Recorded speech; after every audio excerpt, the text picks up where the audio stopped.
Hello ಸ್ನೇಹಿತರೆ, ಎಲ್ಲರಿಗೂ ನಮಸ್ಕಾರ. ಶ್ರಾವಣಿ ಸುಬ್ರಹ್ಮಣ್ಯ ಧಾರಾವಾಹಿಯ ಹಿಂದಿನ ಮತ್ತು ನಾಳೆ ಸಂಚಿಕೆಯಲ್ಲಿ ಏನಾಗುತ್ತೆ ಅಂತ ಈ ವಿಡಿಯೋದಲ್ಲಿ ನೋಡ್ಕೊಂಬರೋಣ ಬನ್ನಿ. ಅದಕ್ಕೂ ಮುಂಚೆ ಯಾರೆಲ್ಲ ನಮ್ಮ ಚಾನಲ್ಗೆ ಸಬ್ಸ್ಕ್ರೈಬ್ ಆಗದೆ ಹಾಗೆ ವಿಡಿಯೋ ನೋಡ್ತಾ ಇದ್ದೀರೋ ದಯವಿಟ್ಟು ಸಬ್ಸ್ಕ್ರೈಬ್ ಮಾಡಿ ಮತ್ತು ಸಪೋರ್ಟ್ ಮಾಡಿ. ಹಾಗೆ ಪಕ್ಕದಲ್ಲಿರುವ ಬೆಲ್ ಬಟನ್ ಅನ್ನು ಕ್ಲಿಕ್ ಮಾಡಿ.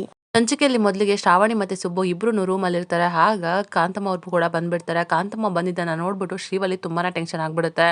ಏನಾಗ್ಬಿಡುತ್ತೋ ಏನ್ ಮಾಡ್ಬಿಡ್ತಾರೋ ಇವರು ಅಂತ ಯೋಚನೆ ಮಾಡ್ತಾ ಇರ್ತಾರೆ. ಆಗ ಕಾಂತಮ್ಮರು, ಇಲ್ಲ ನಾನು ಒಳಗಡೆ ಏನಾಗ್ತಿದೆ ಅಂತ ನೋಡ್ಲೇಬೇಕು, ಡೋರ್ ತೆಗಿರಿ ಅಂತ ಹೇಳ್ಬಿಟ್ಟು ಡೋರ್ ತಕೊಂಡು ಒಳಗಡೆ ನುಗ್ಗೇ ಬಿಡ್ತಾರೆ. ಆಗ ಶ್ರಾವಣಿ ಮತ್ತೆ ಸುಬ್ಬು ಕ್ಲೈಂಟ್ಸ್ ಜೊತೆ ಮೀಟಿಂಗ್ ಮಾಡ್ತಾ ಇರ್ತಾರೆ. ಆಗ ಏನ್ ಕಾಂತಮ್ಮತೆ ನೀವು ಎಂತ ಇಂಪಾರ್ಟೆಂಟ್ ಕ್ಲೈಂಟ್ ಮೀಟಿಂಗ್ ಗೊತ್ತಾ, ಅದನ್ನ ನೀವು ಹಾಳು ಮಾಡ್ಬಿಟ್ರಿ, ಈ ತರ ಆಗಿರೋದ್ರಿಂದ ರಾಜ್ಯಕ್ಕೆ ಎಷ್ಟು ಲಾಸ್ ಆಗ್ತಿದೆ ಗೊತ್ತಾ ಅಂತ ಹೇಳ್ತಾ ಇರ್ತಾರೆ. ಆಗ ಶ್ರಾವಣಿ ಅವರು, ಹೌದು ಕಾಂತಮ್ಮ, ನಿಮ್ಗೆ ಸ್ವಲ್ಪನಾದ್ರೂ ಗೊತ್ತಾಗೋದಿಲ್ವಾ, ನೀವು ಯಾಕೆ ಈ ತರ ಡಿಸ್ಟರ್ಬ್ ಮಾಡಿದ್ರಿ, ನೀವು ಯಾಕೆ ಬರಕ್ ಹೋದ್ರಿ, ನಿಮ್ಗೇನಿತ್ತು ಕೆಲಸ ಇಲ್ಲಿ, ನೋಡಿ ಈ ತರ ಮಾಡಿದ್ರಿಂದ ರಾಜ್ಯಕ್ಕೆ ಎಷ್ಟು ಲಾಸ್ ಆಗ್ತಿದೆ ಗೊತ್ತಾ, ನಾವು ಕ್ಲೈಂಟ್ಸ್ ಮೀಟಿಂಗ್ ಮಾಡ್ತಿದೀವಿ ಅಂತ ಅಂದಮೇಲೆ ಏನಕ್ಕೆ ಬರಕ್ ಹೋದ್ರಿ, ಬಂದು ಯಾಕೆ ಈ ತರ ತೊಂದರೆ ಮಾಡ್ತಾ ಇದ್ದೀರಾ, ನಾವು ಎಲ್ಲಿರೋರ ಜೊತೆನೂ ಕೂಡ ನಾವು ಕ್ಲೈಂಟ್ಸ್ ಮೀಟಿಂಗ್ ಮಾಡ್ಬೋದು ಗೊತ್ತಾ, ಎಷ್ಟು ಲಾಸ್ ಆಗ್ತಿದೆ ಅಂತ ಗೊತ್ತಾ ನಿಮಗೆ ಅಂತ ಹೇಳ್ತಾರೆ. ಆಗ ಶ್ರೀವಲ್ಲಿ ಅವರು, ಹೌದು ಕಾಂತ ಮಮ್ಮಿ, ನಾನು ಅಷ್ಟು ಹೇಳಿದೆ, ಅವರು ಮೀಟಿಂಗ್ ಮಾಡ್ತಿದ್ದಾರೆ, ತುಂಬಾನೇ ತೊಂದರೆ ಆಗುತ್ತೆ, ನೀವು ಬರಬೇಡಿ ಅಂತ, ಆದರೂ ಕೂಡ ಕೇಳಿಲ್ಲ, ಯಾಕೆ ಈ ಥರ ಕಾಂತ ಮಮ್ಮಿ ಮಾಡಿದ್ರಿ ಅಂತ ತುಂಬಾನೇ ಬೇಜಾರಾಗ್ತಾರೆ. ಆಗ ವಿಶಾಲಾಕ್ಷಿ, ಹೌದು ಕಾಂತಮ್ಮ, ನಾನು ಹೇಳ್ದೆ, ಎಷ್ಟು ಹೇಳಿದ್ರು ಕೇಳಲ್ವಲ್ಲ ನೀವು, ಅವರಿಬ್ಬರ ಮೇಲೆ ನನಗೆ ನಂಬಿಕೆ ಇದೆ, ಅವರು ಏನು ಅಂತ ನನಗೆ ಚೆನ್ನಾಗಿ ಗೊತ್ತು, ಆದರೆ ಏನೋ ಆಗ್ತಿದೆ ನಡೀತಾ ಇದೆ ಅಂತ ಸುದ್ದಿ ಹಬ್ಬಿಸ್ಬಿಟ್ರಿ, ಅವರು ಮೀಟಿಂಗ್ ಮಾಡ್ತಾ ಇದ್ದಾರೆ, ನಾವು ತೊಂದರೆ ಕೊಡಬಾರ್ದು, ಶ್ರಾವಣಿ ಅಮ್ಮವ್ರೆ ಮತ್ತೆ ಸುಬ್ಬು, ನಿಮಗೆ ತೊಂದರೆ ಆಗ್ತಿದೆ ಅಂತ ಅನ್ಸುತ್ತೆ, ನಾವು ಈ ಕಾಂತಮ್ಮನ ಕರ್ಕೊಂಡು ಹೋಗ್ತೀನಿ, ನೀವು ಅದೇನು ಮಾಡ್ಕೊಳ್ಳಿ ಅಂತ ಹೇಳ್ಬಿಟ್ಟು ವಿಶಾಲಾಕ್ಷಿ ಅವರು ಕಾಂತಮ್ಮನ ಹೊರಗಡೆ ಕರ್ಕೊಂಡ್ಬರ್ತಾರೆ. ಈ ಕಡೆ ಶ್ರಾವಣಿ ಮತ್ತೆ ಸುಬ್ಬು ಶ್ರೀವಲ್ಲಿ ಶ್ರವಣ್, ಏನೇನೋ ಆಗುತ್ತೆ ಅಂತ ನಾವು ಅನ್ಕೊಂಡ್ರೆ ಈ ಥರ ಆಗೋಗ್ಬಿಡ್ತಲ್ಲ, ಏನು ಮಾಡಲಿ ಅಂತ ಬೇಜಾರಾಗ್ಬಿಡ್ತಾರೆ. ಆಗ ಸುಬ್ಬು ಅವರು, ಇದೆಲ್ಲ ಸರಿ ಇಲ್ಲ, ಇಷ್ಟೆಲ್ಲ ಆದ್ಮೇಲೂ ಕೂಡ ನಾವು ರೂಮಲ್ಲಿರೋದು ಅಷ್ಟು ಚೆನ್ನಾಗಿರಲ್ಲ, ನಡೀರಿ ಹೊರಗಡೆ ಹೋಗೋಣ ಅಂತ ಹೇಳ್ಬಿಟ್ಟು 4 ಜನನು ಕೂಡ ಹೊರಗಡೆ ಬರ್ತಾರೆ. ಕಾಂತಮ್ಮ ಅವ್ರನ್ನ ವಿಶಾಲಾಕ್ಷಿ ಅವರು ಕಳಿಸ್ಬಿಟ್ಟು, ಕ್ಷಮಿಸಿ ಶ್ರಾವಣಿ ಅಮ್ಮರ, ಏನೋ ಇಂಪಾರ್ಟೆಂಟ್ ಮೀಟಿಂಗ್ ಅಂತ ಮಾಡ್ತಾ ಇದ್ರಿ ಅಂತ ಅನ್ಸುತ್ತೆ, ತುಂಬಾನೇ ತೊಂದರೆ ಆಗ್ಬಿಡ್ತು, ನೀವು ಅದೇನು ಮೀಟಿಂಗ್ ಇದ್ರೂ ಕೂಡ ನೀವು ಹೋಗ್ಬಿಟ್ಟು ಆ ಮೀಟಿಂಗ್ ಮಾಡಿ ರೂಮಲ್ಲಿ, ನಾನು ಯಾವುದೇ ಕಾರಣಕ್ಕೂ ಕಾಂತಮ್ಮನ ಬರೋದಕ್ಕೆ ಬಿಡೋದಿಲ್ಲ, ಅದೇನು ಮಾಡಿ ಅಂತ ಹೇಳ್ತಾ ಇರ್ತಾರೆ. ಆಗ ಸುಬ್ಬು ಅವರು, ನೋಡಿ ಮೇಡಮ್, ಎಷ್ಟು ನಂಬಿಕೆ ಇದೆ ಅಮ್ಮನ ಮೇಲೆ, ನಮ್ಮ ಮೇಲೆ, ಈಗಿರ್ಬೇಕಾದ್ರೆ ನಾವು ಇರೋದೆಲ್ಲ ಮಾಡೋದು ಸರಿಯಲ್ಲ ಅಂತ ಸುಬ್ಬು ಕೂಡ ಹೇಳ್ತಾ ಇರ್ತಾರೆ. ಆಗ ಸುಬ್ಬು ಅವ್ರನ್ನ ಶ್ರಾವಣಿ ಅವರು ಹಾಗೆ ಗುರಾಯಿಸ್ತಾ ಇರ್ತಾರೆ. ಎಷ್ಟು ಬೇಜಾರಾಗ್ತಿದೆ ಗೊತ್ತಾ, ತುಂಬಾನೇ ಬೇಜಾರಾಯ್ತು ಅಂತ ಶ್ರೀವಲ್ಲಿ ಕೂಡ ಹೇಳ್ತಾ ಇರ್ತಾರೆ. ಆದ್ರೆ ಶ್ರವಣ್ ಅವರು ಶ್ರೀವಲ್ಲಿ ಮಾತಾಡ್ತಾ ಇರೋದನ್ನ ನೋಡ್ಬಿಟ್ಟು ನಗ್ತಾ ಇರ್ತಾರೆ. ಅಲ್ಲ, ಎಲ್ಲರೂ ಕೂಡ ಬೇಜಾರಾಗಿರ್ಬೇಕಾದ್ರೆ ಇವ್ರು ಯಾಕೆ ಈ ತರ ನಗ್ತಾ ಇದ್ದಾರೆ ಅಂತ ಹೇಳ್ತಾರೆ. ಆಗ ಶ್ರಾವಣಿ ಅವರು ಸಡನ್ ಆಗಿ ಶ್ರವಣ್ ಕಲ್ನ ಜೋರಾಗಿ ತುಳಿದ್ಬಿಡ್ತಾರೆ. ಶ್ರೀವಲ್ಲಿ ಅವರು, ಅಯ್ಯೋ ಹಾಗೇನಿಲ್ಲ, ಅವ್ರು ಸ್ವಲ್ಪ ಹಾಗೇನೆ, ಅವ್ರನ್ನ ನೋಡ್ಕೊಂಡು ನಾವು ತಲೆ ಕೆಡಿಸ್ಕೋಬಾರ್ದು ಅಷ್ಟೇ ಅಂತ ಹೇಳ್ತಾ ಇರ್ತಾರೆ. ಸರಿ ಅಂತ ಹೇಳ್ಬಿಟ್ಟು ಶ್ರೀವಲ್ಲಿ ಮತ್ತೆ ಶ್ರವಣ್ ಅಲ್ಲಿಂದ ಹೊರಡ್ತಾರೆ. ಈ ಕಡೆ ಮದನ್ ಅವರು ಒಂದು ಹುಡುಗಿ ಜೊತೆ ಮಾತಾಡ್ತಾ ಇರ್ತಾರೆ. ನೀನು ಹೇಳು ಬೇಬಿ, ನಮ್ಮ ಮನೆಯಲ್ಲಿ ಒಂದು ಕಸ ಇದೆ, ಅದನ್ನ ಮೊದಲು ಹೊರಗಡೆ ಹಾಕ್ಬೇಕು, ಅದು ನನ್ನ ಜೀವನದಲ್ಲಿ ಆ ಕಸ ಆಗಿ ಬಂದಿರೋದಕ್ಕೆ ನನ್ನ ಲೈಫಲ್ಲಿ ನೆಮ್ಮದಿನೇ ಇಲ್ಲ, ಆ ಥರ ಆಗೋಗ್ಬಿಟ್ಟಿದೆ ಬೇಬಿ ಅಂತ ಹೇಳ್ತಾ ಇರ್ತಾರೆ. ಅಷ್ಟರಲ್ಲಿ ಸಾವಿತ್ರಿನೂ ಕೂಡ ಮದನ್ಗೆ ಜ್ಯೂಸ್ ತಗೊಂಡು ಬಂದ್ಬಿಡ್ತಾರೆ.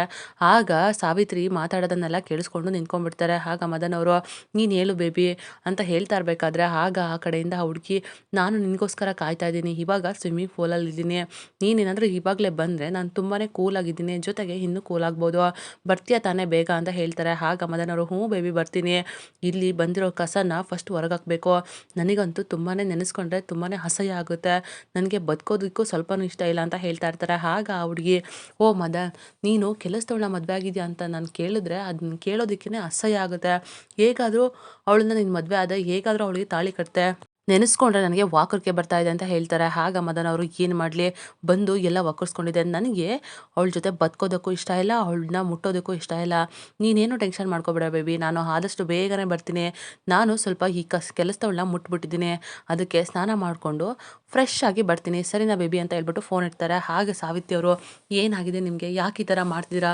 ಪ್ಲೀಸ್ ನೀವು ನನಗೆ ತಾಳಿ ಕಟ್ಟಿದ್ದೀರಾ, ತಾಳಿ ಕಟ್ಟಾದ್ಮೇಲೂ ಕೂಡ ಈ ಥರ ಮಾಡೋದು ತಪ್ಪು, ಪ್ಲೀಸ್ ದಯವಿಟ್ಟು ಈ ಥರ ಎಲ್ಲ ಮಾಡಬೇಡಿ ಅಂತ ಕಣ್ಣೀರು ಹಾಕ್ತಾ ಕೈ ಮುಗಿದು ಬೇಡ್ಕೊಳ್ತಾ ಇರ್ತಾರೆ. ಏಯ್, ನಿನ್ನನ್ನು ಮುಟ್ಟಿದೆ ತಪ್ಪು, ನನಗೆ ನೀನು ಇಷ್ಟ ಆಗಿದ್ದೆ, ಅನುಭವಿಸ್ಬೇಕಿತ್ತು, ಅನುಭವಿಸ್ದೆ ಅಷ್ಟೇ, ಆದರೆ ನಿನ್ನ ಜೊತೆ ಜೀವನ ಹಂಚ್ಕೊಳ್ಳೋಕ್ಕಾಗಲಿ ಜೀವನ ಬಾಳೋಕ್ಕಾಗಲಿ ನನಗೆ ಸ್ವಲ್ಪನೂ ಇಷ್ಟ ಇಲ್ಲ, ನನಗೆ ಸುಖ ಬೇಕು ಅಂತಾಗಲ್ಲ ಈ ಥರ ಹುಡುಗಿರು ಕರಿತಾ ಇರ್ತಾರೆ, ಹೋಗ್ತೀನಿ ಆರಾಮಾಗಿ ಬರ್ತೀನಿ, ಅಂಥದ್ರಲ್ಲಿ ನಿನ್ನ ಜೊತೆ ಬದುಕಬೇಕು ಅಂದ್ರೆ ಸಾಧ್ಯನೇ ಇಲ್ಲ, ಹೋಗಿ ಸುಮ್ಮನೆ ನೀತಿ ಕಥೆನ ಹೇಳೋದಕ್ಕೆ ಬರಬೇಡ ಅಂತ ಹೇಳ್ಬಿಟ್ಟು ಸಾವಿತ್ರಿನ ಅಲ್ಲಿಂದ ತಳ್ಳಿಬಿಟ್ಟು ಮದನ್ ಅವರು ಹೋಗ್ಬಿಡ್ತಾರೆ. ಆಗ ಸಾವಿತ್ರಿ, ಅಯ್ಯೋ ದೇವ್ರೆ, ಏನಪ್ಪ ಮಾಡಲಿ ನಾನು, ಈ ಥರ ಆಗೋಗ್ಬಿಡ್ತಲ್ಲ, ಯಾರಿಗೆ ಹೇಳಿ ನನ್ನ ಕಷ್ಟನ ಅಂತ ಕಣ್ಣೀರು ಹಾಕ್ತಾ ಕೂತ್ಬಿಡ್ತಾರೆ.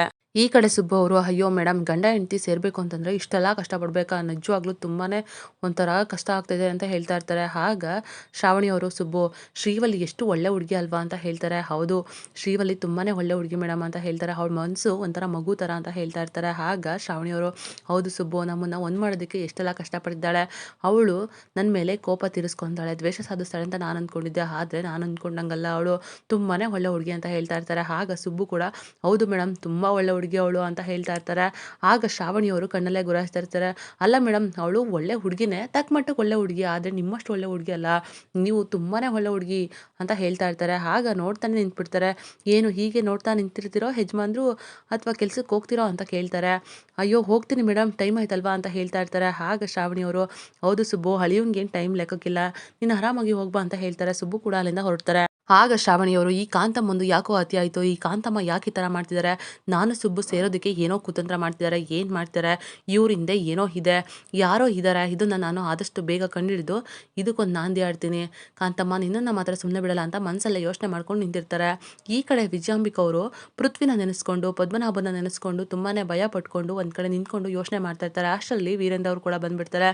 ಅಕ್ಕ, ಯಾಕಕ್ಕ ತುಂಬಾ ಬೇಜಾರಲ್ಲಿದೆಯಾ, ನೀನು ಈ ಥರ ಡಲ್ಲಲ್ಲಿ ಇರಬಾರ್ದು, ತುಂಬಾ ಡಲ್ ಆಗಿದೆಯಾ, ರೂಮಿಂದ ಹೊರಗಡೆನೇ ಬರಲ್ಲ, ಯಾಕೆ, ಏನಾಯಿತು ಅಂತ ಕೇಳ್ತಾರೆ. ಅಯ್ಯೋ ವೀರು, ಆ ಥರ ಏನಿಲ್ಲ, ನನಗೇನು ಚಿಂತೆ ಇರುತ್ತೆ ಹೇಳೋ, ನನಗೇನಾಗಿದೆ, ಇವಾಗ ಎಲ್ರದ್ದು ಕೂಡ ಮದುವೆ ಆಗಿದೆ, ಮಗ ಮತ್ತು ಸೊಸೆ ಬಂದಿದ್ದಾರೆ, ಮಗ ಮತ್ತು ಸೊಸೆ ಮದುವೆ ಆಗಿದ್ದಾರೆ, ಇಬ್ಬರು ಕೂಡ ಕಣ್ಮುಂದೆ ಓಡಾಡ್ತಿದ್ದಾರೆ, ಇದಕ್ಕಿಂತ ಇನ್ನೇನು ಬೇಕು ವೀರು ಅಂತ ಹೇಳ್ತಾ ಇರ್ತಾರೆ. ಆಗ ವೀರು ಅವರು, ಹೌದಕ್ಕ, ನನಗೂ ಅಷ್ಟೇ ತುಂಬಾ ಖುಷಿ ಆಗುತ್ತೆ, ಮಗಳು ಮತ್ತು ಅಳಿಯ ಕಣ್ಮುಂದೆ ಓಡಾಡ್ತಾ ಇದ್ರೆ, ಅವ್ರ ಮಾತನ್ನ ಕೇಳ್ತಾ ಇದ್ರೆ ನಾನೇ ಒಂದು ಕ್ಷಣ ಮಗು ಆಗ್ಬಿಡ್ತೀನಿ ಅಂತ ಹೇಳ್ಬಿಡ್ತಾರೆ. ಆಗ ವಿಜಯಾಂಬಿಕ ಅವರು, ಏನಪ್ಪ ಮಾಡೋದು, ವೀರು ಈ ಥರ ಮಾತಾಡಿದಾನ ಅಂತ ಯೋಚನೆ ಮಾಡ್ಬಿಟ್ಟು, ಅಲ್ಲ ವೀರು, ಸುಬ್ಬರ ನೀನು ಅಳಿಯ ಅಂತ ಒಪ್ಕೊಂಬಿಟ್ಟ ಅಂತ ಕೇಳ್ತಾರೆ. ಆಗ ವೀರೇಂದ್ರ ಅವರು, ಅಲ್ಲ ಅಕ್ಕ, ಯಾಕೆ ಈ ಥರ ಕೇಳ್ತಾ ಇದ್ದೀರಾ, ಅವನು ನನ್ನ ಅಳಿಯನೇ, ಅವನಿಗಿಂತ ಒಳ್ಳೆ ಹುಡುಗ ಸಿಗೋದಕ್ಕೆ ಸಾಧ್ಯನಾ, ಅವನಿಗಿಂತ ಒಳ್ಳೆ ಅಳಿಯ ನಂಗೆ ಸಿಗೋಕ್ಕೆ ಸಾಧ್ಯನಾ ಹೇಳಕ್ಕ ನೀನೇ ಅಂತ ಕೇಳ್ತಾರೆ. ಅಲ್ಲ ವೀರು, ಸುಬ್ಬನೇನೋ ಅಳಿಯ ಅಂತ ಒಪ್ಕೊಂಬಿಟ್ಟೆ, ಆದರೆ ಯಾವುದೋ ರಕ್ತ ಹಂಚ್ಕೊಂಡು ಹುಟ್ಟಿರೋ ಶ್ರಾವಣಿನ ಮಗಳು ಅಂತ ಒಪ್ಕೊಂಬಿಟ್ಯಾ ನೀನು, ಅದೆಷ್ಟು ಈಸಿಯಾಗಿ ಒಪ್ಕೊಂಬಿಡ್ತೀಯ ನೀನು, ಅವಳು ನಿನ್ನ ಮಗಳ, ನಿನ್ನ ರಕ್ತ ಹಂಚ್ಕೊಂಡು ಹುಟ್ಟಿರೋಳ, ಸ್ವಲ್ಪನಾದರೂ ನೆನಪಿದೆಯಾ ನಿನಗೆ, ನನಗೆ ಮತ್ತು ನಿನಗೆ ನಂದಿನಿ ಮತ್ತು ಆ ಪೃಥ್ವಿ ಇಬ್ಬರು ಕೂಡ ಮೋಸ ಮಾಡಿ ಹೋಗಿದ್ದಾರೆ, ನಮ್ಮ ಜೀವನನೇ ನಾಶ ಮಾಡಿದ್ದಾರೆ, ನಿನ್ನ ಅಕ್ಕನ ಜೀವನನೂ ಕೂಡ ಕೆಟ್ಟಿಸಿ ಹೋಗಿದ್ದಾರೆ, ಇದನ್ನೆಲ್ಲ ಮರ್ತೋಗ್ಬಿಟ್ಟಿಯ ವೀರು ಅಂತ ಹೇಳ್ತಾರೆ. ಅಕ್ಕ ಅಕ್ಕ, ನಾನು ಯಾವುದೂ ಮರ್ತಿಲ್ಲ, ಆದರೆ ನನ್ನ ಜೀವನನೂ ಕೂಡ ಹಾಳು ಮಾಡಿಲ್ಲ, ನಿನ್ನ ಜೀವನನೂ ಕೂಡ ಜೊತೆಗೆ ಹಾಳು ಮಾಡಿದ್ದಾರೆ, ಇಬ್ಬರು ಜೀವನನೂ ನಾಶ ಮಾಡೋಗಿದ್ದಾರೆ, ನಾನು ಇದನ್ನೆಲ್ಲ ಮರೆಯಲ್ಲ ಅಂತ ಹೇಳ್ತಾರೆ.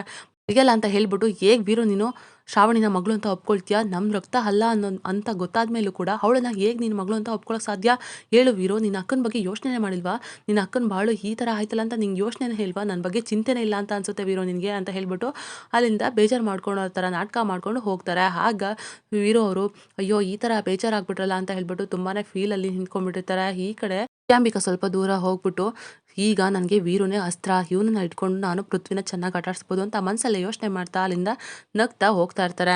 ಈ ಕಡೆ ಸುಬ್ಬು ಮತ್ತು ಪದ್ದು ಇಬ್ಬರು ಕೂಡ ಹೊರಗಡೆ ನಿಂತ್ಕೊಂಡು ಮಾತಾಡ್ತಾ ಇರ್ತಾರೆ. ನೋಡು ಸುಬ್ಬು, ನಾವು ವಿಜಯಾಂಬಿಕನ ಕಥೆನ ಮುಗಿಸ್ಬೇಕು, ಅವಳ ಆಟನ ನಿಲ್ಲಿಸ್ಬೇಕು, ಅವಳದು ಜಾಸ್ತಿ ಆಗಿದೆ, ನಾವು ಈ ಯುದ್ಧದಲ್ಲಿ ಗೆಲ್ಲೇಬೇಕು ಸುಬ್ಬು ಅಂತ ಹೇಳ್ತಾ ಇರ್ತಾರೆ. ಆಗ ಸುಬ್ಬು ಅವರು, ಅಪ್ಪ ನನಗೂ ಅಷ್ಟೇ, ನನಗಂತೂ ರಕ್ತ ಕೊತ ಕೊತ ಅಂತ ಕುದೀತಾ ಇದೆ, ಆ ವಿಜಯಾಂಬಿಕನ ಮುಗಿಸ್ಬೇಡ ಅಂತ ಅನ್ನೋಷ್ಟು ಕೋಪ ಬರ್ತಾ ಇದೆ ಅಂತ ಹೇಳ್ತಾ ಇರ್ತಾರೆ. ಆಗ ಪದ್ದು, ಹೌದು ಸುಬ್ಬು, ನೋಡು, ಹೇಗಾದರೂ ಮಾಡಿ ಯಜಮಾನ್ರನ್ನ ಮತ್ತು ನಂದಿನಿ ಅಮ್ಮನ, ಶ್ರಾವಣಿ ಅಮ್ಮನ ಒಂದು ಕೂಡಿಸ್ಬೇಕು ಅಂತ ಹೇಳ್ತಾರೆ. ಹೌದಪ್ಪ, ಆ ಕೆಲಸನ ಖಂಡಿತವಾಗ್ಲೂ ಮಾಡಲೇಬೇಕು, ಎಷ್ಟು ಚೆನ್ನಾಗಿರುತ್ತೆ ಅಲ್ವಾ, ತಾಯಿ ಮಗಳು ಪ್ರೀತಿ ವಾತ್ಸಲ್ಯ ಅವರೆಲ್ಲರೂ ಒಂದಾದರೆ ಎಷ್ಟು ಚೆನ್ನಾಗಿರುತ್ತೆ ಅಂತ ಹೇಳ್ತಾ ಇರ್ತಾರೆ. ಆಗ ಪದ್ದವರು, ನೋಡು, ಈ ಋಣ ನಮ್ಮ ಮೇಲಿದೆ, ನಾವು ಇದನ್ನು ತೀರಿಸಲೇಬೇಕು ಸುಬ್ಬು, ನೀನು ಮತ್ತೆ ಜೊತೆಯಾಗಿದೆಯಾ ಅಂತ ಅಂದಮೇಲೆ ಇದನ್ನು ನೀನು ಮಾಡೇ ಮಾಡ್ತೀಯಾ, ಒಂದು ಮಾಡೇ ಮಾಡ್ತೀಯಾ ಅನ್ನೋ ನಂಬಿಕೆ ನನಗಿದೆ, ನೀನು ಇದರಲ್ಲಿ ಸೋಲ್ಬಾರ್ದು ಸುಬ್ಬು ಅಂತ ಹೇಳ್ತಾ ಇರ್ತಾರೆ. ಈ ಕಡೆ ಪೃಥ್ವಿ ಅವರು ವಿಜಯಾಂಬಿಕಾ ಅವ್ರಿಗೆ ಫೋನ್ ಮಾಡಿಬಿಡ್ತಾರೆ. 11 ನಂಬರ್ ಅಂದರೆ ಪೃಥ್ವಿದೇ ಆಗಿರುತ್ತೆ, ಏನಾದರೂ ಮಾಡಿಬಿಟ್ಟು ಟ್ರ್ಯಾಪ್ ಮಾಡಬೇಕಲ್ಲ ಅಂತ ಹೇಳ್ಬಿಟ್ಟು ತನ್ನ ಚೇಳಗಳಿಗೆ ಫೋನ್ ಮಾಡಿಬಿಟ್ಟು, ನಾನು ಒಂದು ನಂಬರ್ನ ಕಳಿಸ್ತೀನಿ, ಅದನ್ನು ಬೇಗನೆ ಟ್ರ್ಯಾಪ್ ಮಾಡಿ ಅಂತ ಹೇಳ್ತಾರೆ. ಸರಿ ಮೇಡಮ್, ನೀವು 1.5 ನಿಮಿಷ ಮಾತಾಡಲೇಬೇಕು ಅಂತ ಹೇಳ್ತಾರೆ. ಆಗ ವಿಜಯಾಂಬಿಕಾ ಆಯ್ತು ಅಂತ ಹೇಳ್ಬಿಟ್ಟು ರಿಸೀವ್ ಮಾಡಿ ಮಾತಾಡ್ತಾರೆ. ಆಗ ಪೃಥ್ವಿ, ಏನು ವಿಜಯಾಂಬಿಕಾ, ನನ್ನೇ ನೆನಪು ಮಾಡ್ಕೊಳ್ತಾ ಇದೆಯಾ, ನಾನು ಎಲ್ಲಿದ್ದೀನಿ, ಹೇಗಿದ್ದೀನಿ, ಏನು ಮಾಡಬೇಕು ಅಂತ, ನೀನೇನಂದ್ರೂ ಹುಡ್ಕೋಕ್ಕಾಗಲ್ಲ, ನೀನು ನೋಡ್ತಾ ಇರೋ ನಾನು ಏನು ಮಾಡ್ತೀನಿ ಅಂತ ಹೀಗೆ ಮಾತಾಡ್ತಾ ಇರ್ತಾರೆ. ಆಗ ವಿಜಯಾಂಬಿಕಾ ಅವರು ಪೃಥ್ವಿ ಹೇಳೋದನ್ನೇ ಕೇಳಿಸ್ಕೊಳ್ತಾ ಇರ್ತಾರೆ. ಆಗ ಪೃಥ್ವಿ ಅವರು ತುಂಬಾ ನಗ್ತಾ ಇರ್ತಾರೆ. ನೋಡು ವಿಜಯಾಂಬಿಕಾ, ನೀನನ್ನು ಟ್ರ್ಯಾಪ್ ಮಾಡ್ತೀನಿ, ಅದು ಮಾಡ್ತೀನಿ, ಅದೆಲ್ಲ ಸಾಧ್ಯನೇ ಇಲ್ಲ, ನಿನಗೆ ನೋಡ್ತಾ ಇರೋ ದಿನ ದಿನ ಹೇಗೆ ಕಳೀತಾ ಇರುತ್ತೆ ಅಂತ ನಿನಗೆ ತಲೆ ಕೆಟ್ಟೋಗ್ಬೇಕು, ಹುಚ್ಚಿಡಿಬೇಕು, ಆ ಥರ ಆಗ್ತಾ ಇರುತ್ತೆ ಅಂತ ಹೇಳ್ತಾ ಇರ್ತಾರೆ. ಆಗ ವಿಜಯಾಂಬಿಕಾ ಅವರು ಮ್ಯೂಟ್ ಮಾಡಿ ಚೇಳುಗಳಿಗೆ ಕೇಳ್ತಾರೆ, ಟ್ರ್ಯಾಪ್ ಆಯ್ತಂತ. ಇಲ್ಲ ಮೇಡಮ್, ಇನ್ನೊಂದು 20 ಸೆಕೆಂಡ್ ಮಾತಾಡಿ, ಟ್ರ್ಯಾಪ್ ಆಗಿಬಿಡುತ್ತೆ ಅಂತ ಹೇಳ್ತಾ ಇರ್ತಾರೆ. ಅಷ್ಟರಲ್ಲಿ ಪೃಥ್ವಿ ಅವರು ಸರಿ ಆಯಿತು ನಾನು ಇಡ್ತೀನಿ ಅಂತ ಹೇಳ್ಬಿಟ್ಟು ಫೋನನ್ನು ಕಟ್ ಮಾಡೇ ಬಿಡ್ತಾರೆ. ಹಲೋ ಪೃಥ್ವಿ ನಾನು ಮಾತಾಡ್ಬೇಕು ನಿನ್ನ ಜೊತೆ ಅಂತ ಹೇಳ್ತಾ ಇರ್ತಾರೆ.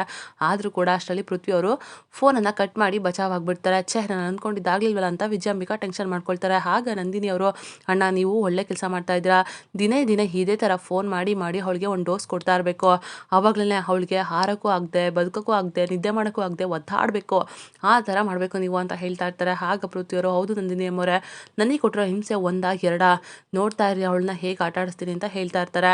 ಈ ಕಡೆ ಶ್ರಾವಣಿ ಅವರು ಸುಬ್ಬುನ ಹೊರಗಡೆ ಕರ್ಕೊಂಡ್ಬರ್ತಾರೆ. ಆಗ ಸುಬ್ಬು ಅವರು, ಮೇಡಮ್ ಯಾಕೆ ಇಷ್ಟೊತ್ತಿನಲ್ಲಿ ಇಲ್ಲಿ ಕರ್ಕೊಂಡ್ಬರ್ತಿದ್ದೀರಾ ನೀವು ಅಂತ ಹೇಳ್ತಾರೆ. ಆಗ ಶ್ರಾವಣಿ ಅವರು, ಸುಬ್ಬು ನಿಧಾನಕ್ಕೆ ಮಾತಾಡೋ, ಒಳಗಡೆ ಹೋದರೆ ಆ ಕಾಂತಮ್ಮನ ಕಾಟ, ಅದಕ್ಕೆ ಇಲ್ಲಿ ಈ ಕತ್ಲೆನಲ್ಲಿ ಬೆಳದಿಂಗಳ ಬೆಳಕಲ್ಲಿ ನಾನು ನಿನ್ನ ಜೊತೆ ಸಮಯ ಕಳಿಬೇಕು, ಇಬ್ಬರೂ ಕೂತ್ಕೊಂಡು ಮಾತಾಡೋಣ ಸರಿನಾ ಅಂತ ಹೇಳ್ಬಿಟ್ಟು ಹೇಳ್ತಾರೆ. ಆಗ ಸುಬ್ಬು ಸರಿ ಆಯಿತು ಮೇಡಮ್ ಅಂತ ಹೇಳ್ತಾರೆ. ಶ್ರಾವಣಿ ಮತ್ತು ಸುಬ್ಬು ಇಬ್ಬರು ಕೂಡ ಒಂದು ಕಡೆ ಬಂದು ಕೂತ್ಕೊಳ್ತಾರೆ. ಆಗ ಸುಬ್ಬು ಅವರು ಶ್ರಾವಣಿನ ತೊಡೆ ಮೇಲೆ ಮಲಗಿಸ್ಕೊಳ್ತಾರೆ. ಆಗ ಶ್ರಾವಣಿ ಅವರು, ಸುಬ್ಬು ಒಂದು ಕಡೆ ನಿನ್ನ ಪ್ರೀತಿ, ಇನ್ನೊಂದು ಕಡೆ ಅಪ್ಪ ಕಾಲ್ ಮಾಡಿದ್ದು, ಎರಡು ಪ್ರೀತಿನಲ್ಲೂ ಕೂಡ ನಾನು ಆಕಾಶದಲ್ಲಿ ತೇಲಾಡ್ತೀನಿ ಅಂತ ನನಗೆ ಅನ್ನಿಸ್ತಾ ಇದೆ ಅಂತ ಹೇಳ್ತಾ ಇರ್ತಾರೆ. ಹೀಗೆ ಮಾತಾಡ್ತಾ ಶ್ರಾವಣಿ ಅವರು ನಿದ್ದೆ ಹೋಗ್ಬಿಡ್ತಾರೆ. ಸುಬ್ಬು ಕೂಡ ನಿದ್ದೆ ಮಾಡಿಬಿಡ್ತಾರೆ. ಆದರೆ ಇಬ್ಬರಿಗೂ ಕೂಡ ಬೆಳಗಾಗಿರೋದೇ ಗೊತ್ತಾಗಿರೋದಿಲ್ಲ. ಈ ಕಡೆ ಒಳಗಡೆ ಕಾಂತಮ್ಮ ಅವರು ಎದ್ದು, ಯಾರು ಇಷ್ಟೊತ್ತಾದರೂ ಎದ್ದೇ ಇಲ್ವಲ್ಲ ಅಂತ ಬರ್ತಾ ಇರ್ತಾರೆ. ಈ ಕಡೆ ಸುಬ್ಬುಗೆ ಎಚ್ಚರ ಆಗುತ್ತೆ. ಮೇಡಮ್ ಎದ್ದೇಳಿ ಫದ್ಲು, ಬೆಳಗಾಗ್ಬಿಟ್ಟಿದೆ, ಗೊತ್ತೇ ಆಗಿಲ್ಲ ನಮಗೆ ಅಂತ ಹೇಳ್ತಾರೆ. ಆಗ ಶ್ರಾವಣಿ ಅವರು ಕೂಡ ಶಾಕಲ್ಲಿ ಎದ್ಬಿಡ್ತಾರೆ. ಆಗ ಸುಬ್ಬು ಅವರು, ಮೇಡಮ್ ನಾವಿಲ್ಲೇ ಇದ್ದರೆ ಸರಿ ಹೋಗಲ್ಲ, ಯಾರಾದರೂ ನೋಡೋಕೆ ಮುಂಚೆ ಮೊದಲು ಒಳಗಡೆ ಹೋಗೋಣ ಬನ್ನಿ ಅಂತ ಹೇಳ್ಬಿಟ್ಟು ಕರ್ಕೊಂಡ್ಬರ್ತಾರೆ. ಈ ಕಡೆ ಕಾಂತಮ್ಮವರು, ಯಾವ ಇವೆಲ್ಲ ಇಷ್ಟೊತ್ತಾದರೂ ಕೂಡ ಮನೆ ಬಾಗಿಲನ್ನೇ ತೆಗ್ದಿಲ್ವಲ್ಲ ಅಂತ ಹೇಳ್ಬಿಟ್ಟು ಡೋರ್ನ ತೆಗೆದ್ಬಿಡ್ತಾರೆ.